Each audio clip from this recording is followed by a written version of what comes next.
சங்கீதங்களின் புஸ்தகம் 20ஆம் அதிகாரம். ஆபத்து நாளிலே கர்த்தர் உமது ஜெபத்தை கேட்பாராக. யாக்கோபின் தேவனுடைய நாமம் உமக்கு உயர்ந்த அடைக்கலமாவதாக.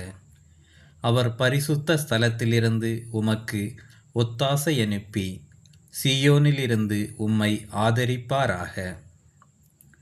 நீர் செலுத்தும் காணிக்கைகளையெல்லாம் அவர் நினைத்து உமது சர்வாங்க தகன பலியை பிரியமாய் ஏற்றுக்கொள்வாராக.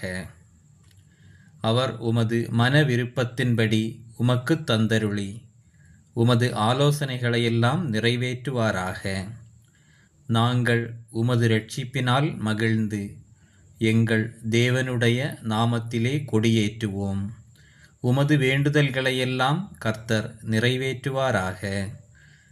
கர்த்தர் தாம் அபிஷேகம் பண்ணினவரை இரட்சிக்கிறார் என்பதை இப்பொழுது அறிந்திருக்கிறேன்.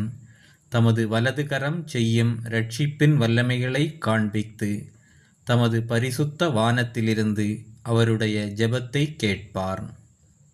சிலர் இரதங்களை குறித்தும் சிலர் குதிரைகளை குறித்தும் மேன்மை பாராட்டுகிறார்கள்.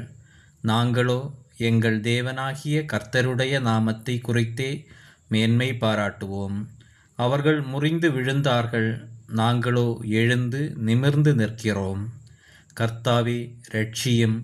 நாங்கள் கூப்பிடுகிற நாளிலே ராஜா எங்களுக்கு செவி கொடுப்பாராக. ஆமேன்.